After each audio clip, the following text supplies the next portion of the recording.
Hello friends, आज जय जगन्नाथ। देखो मुझे आपण मान नहीं आसी गोटे नुआ स्लीव्स डिजाइन। यही डिजाइन करने हेले आपण प्रथम मेन कपड़ा को तले रखिए, ताऊपर अस्त्र कपड़ा रखिए एवं गोटे पेपर पेस्टिंग नहीं आसी पेपर पेस्टिंग टी को प्रथम डबल फोल्ड करदे। तापर देखो 5 इंच चिन्ह दे तार मझी बाहर करदे, तार मध्य मझी बाहर करदे एवं ऊपर को गोटे इंच चिन्ह दे ताको आपण ड्र करदे। फास्ट तो आप हल्का हल्का पेन रे डार्क एमती दे चिन्ह देदेवे। तापर देखंतु आपण चक नहीं ताहाको अधिक टिके चिन्ह हेबा पई पछ साइड रे डार्क रो आउ टिके चिन्ह देदेले। एमिति चिन्ह देला पर देखंतु पछ साइड रे मध्य उठी जाइछि, ताहाको आपण एमिति चिन्ह देई उठेई देबे। उठेई सारला पर देखंतु आपणकर अस्त्र कपड़ा मेन कपड़ा को एमती रखिकी जोटी आपण मझी होछि मझी फास्ट गोटे एमती चिन्ह देदेवे। चिन्ह दे सारला पर देखंतु पेपर पेस्टिंग को एमती सिलाई करते। सिलाई पर देखंतु एमती ड्र करदेवे। ड्र ऊपर ऊपर सिलाई करदेवे। सिलाई गला पर देखो मझीटी को आपण फास्ट अपन सिलाई सारा पर सेकेंड टाइम आउ थे सिलाई करदे। कहीं ना आपन को नौटेवा पड़ी थाए अस्त्र कपड़ाटी को, तो जमी डिजाइन रे किसी प्रॉब्लम न आसे से फेंसिंग सहित आउ थे सिलाई करदे। यापर देखो मझी कट देदबा। मझी एमती कट दे सारा पर हल्का टिके रखिकी चारिआडे कटिंग करदबा।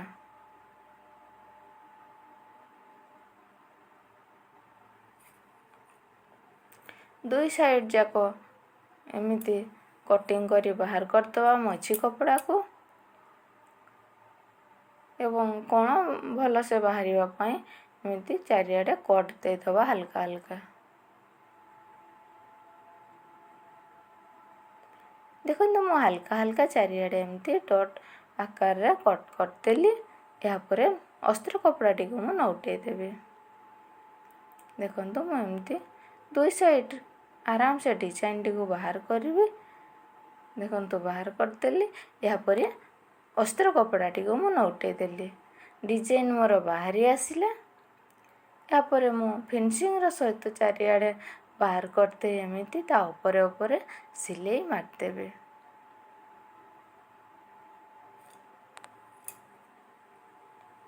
एवं देखो डिजाइन आउ थे भल भाव में बाहर मो पेन रे हल्का से बाहर दूसरी दुई जाक।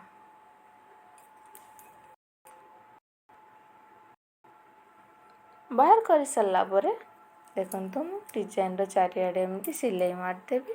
जदि मु सिलाई न मारुची तो डिजाइन टी मोर भल से देखा जाई न थाए, तो से ऊपर ऊपर निहाती सिलाई दबा दरकार। एमती चारिआडे सिलाई दे दउची।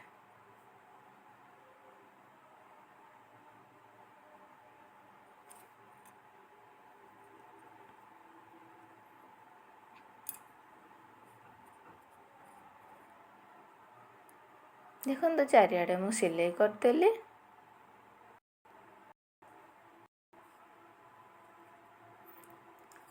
यापर देखो हाथ रे आउ थे प्रेस प्रेस करदेवी हाथ रे। तापर ताहाको नौटे दे मेन कपड़ा एवं अस्त्र कपड़ा को फिनिशिंग सहित चारिआडे सिलाई करदेवी। चारिआडे यही भाव में मु सिलाई करदेउची।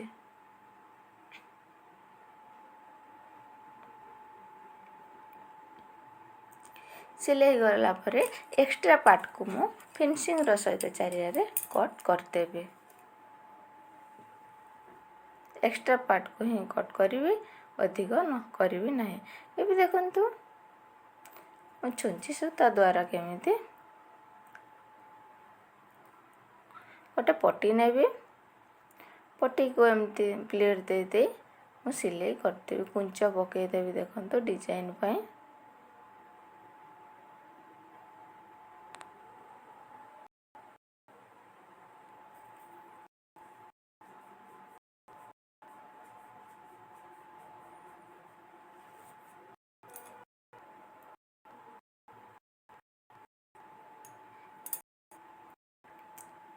ଶେଷ ପର୍ଯ୍ୟନ୍ତ ଏମିତି ଦେଖନ୍ତୁ ପ୍ଲେଟ୍ ପକାଇ ନେଇଗଲି ଏବଂ ଏଇ ପ୍ଲେଟ୍ ପକାଇବା ଆଗରୁ ତାହାକୁ ଡବଲ୍ ସିଲେଇ କରିଦେଇଥିଲି। ତାପରେ ଏମିତି ଲେସ୍ ଦେଖନ୍ତୁ ମୁଁ ଆଉ ଗୋଟେ ପଟି ଲେସ୍ ଉପରେ ଏମିତି ପଟି ରଖିକି ସିଲେଇ ମାରିଦେବି।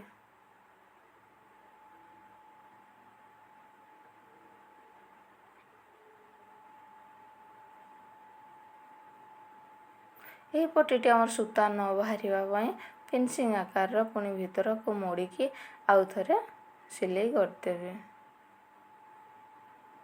ଯେମିତି ଆପଣଙ୍କର ଫିନିସିଂ ସହିତ ଡିଜାଇନଟିକୁ ନଉଟେଇ ଦେଲେ ସେ କିଛି ବି ସୂତା ନ ବାହାରିବ, ତ ଆରାମସେ ସେଫ୍ଟିରେ ଏବଂ ସୁନ୍ଦର ଆକାରରେ ବ୍ଲାଉଜଟିକୁ ପିନ୍ଧିବେ। ଏମିତି ଆପଣ ନଉଟେଇ ଦେଇ ବ୍ଲାଉଜ କପଡ଼ା ଉପରେ ହିଁ ସିଲେଇ କରିବେ, କୁଞ୍ଚ କପଡ଼ା ଉପରେ ସିଲେଇ କରିବେ ନାହିଁ। ଦେଖନ୍ତୁ ମୁଁ ଫିନିସିଂର ସହିତ ହାତରେ ପ୍ରେସ୍ ଦେଇକି ଏମିତି ସିଲେଇ କରିଦେଉଛି।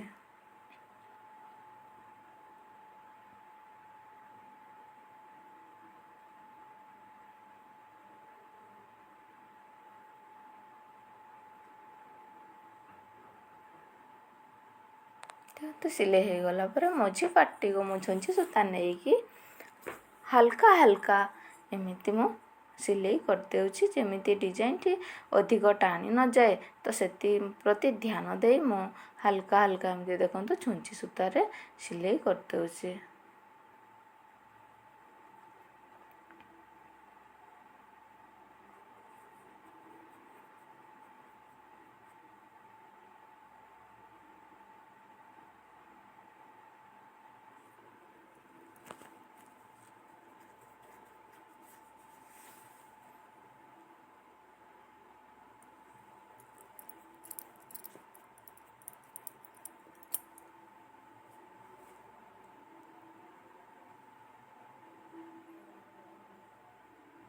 ଦେଖନ୍ତୁ ଆପଣମାନେ ମଧ୍ୟ ଏମିତି ଧୀରେ ଧୀରେ ସିଲେଇ କରି କେମିତି ମୁଁ ମିଶାଇ ଦେଲି ଡିଜାଇନଟିକୁ ଧ୍ୟାନ ଦିଅନ୍ତୁ। ଏବଂ କଟ୍ କରି ସାରିଲା ପରେ ଦେଖନ୍ତୁ ମୁଁ ଗୋଟେ ଲେସ୍ ଆଟାଚ୍ କରିଦେବି ଉପର ଭାଗରେ ଏମିତି ମୁଁ ଡିଜାଇନ ପାଇଁ ଲେସ୍ଟି ଆଟାଚ୍ କରିଦେଉଛି।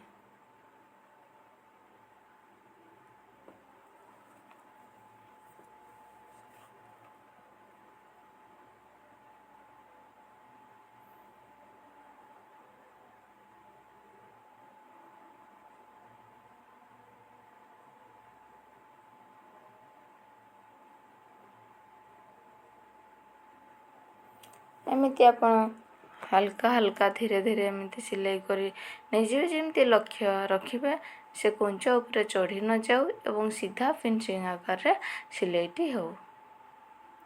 ଏହି ଭାବରେ ମୁଁ ସିଲେଇ କରି ସାରିଲା ପରେ ଦେଖନ୍ତୁ ଏକ୍ସଟ୍ରା ପାର୍ଟକୁ କଟ୍ କରିଦେବି। ଦୁଇ ସାଇଡ଼ରେ ମୁଁ ଯେଉଁ ବଳି ଯାଇଛି ଏକ୍ସଟ୍ରା ପାର୍ଟକୁ କଟିଂ କରିଦେବି। ଏବେ ଦେଖନ୍ତୁ ମୁଁ ଲେସ୍ ଆଟାଚ୍ କରିବି। ଡିଜାଇନଟି ଭଲ ଭାବରେ ଦେଖାଯିବା ପାଇଁ ମୁଁ ଗୋଟେ ସରୁ ଏଇଭଳି ଲେସ୍ ନେଇଛି ଏବଂ ଏହି ଡିଜାଇନ ଉପରେ ଫିନିସିଂର ସହିତ ଲେସ୍ଟିକୁ ଆଟାଚ୍ କରିବି।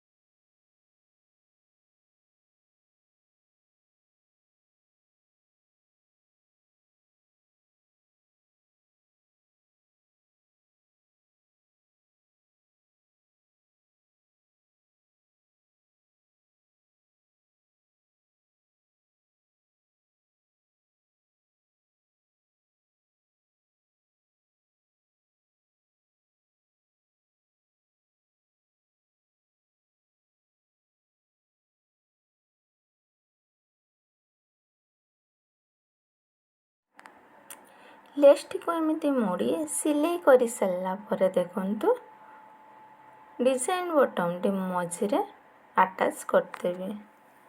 ତ ଭିଡ଼ିଓଟି ଯଦି ଆପଣମାନଙ୍କୁ ଭଲ ଲାଗିଥାଏ ଲାଇକ୍ କମେଣ୍ଟ ସେୟାର ନିହାତି କରିବେ। ଏବଂ ଭିଡ଼ିଓଟି ଶେଷ ପର୍ଯ୍ୟନ୍ତ ଦେଖିଥିବାରୁ ଥ୍ୟାଙ୍କ ୟୁ।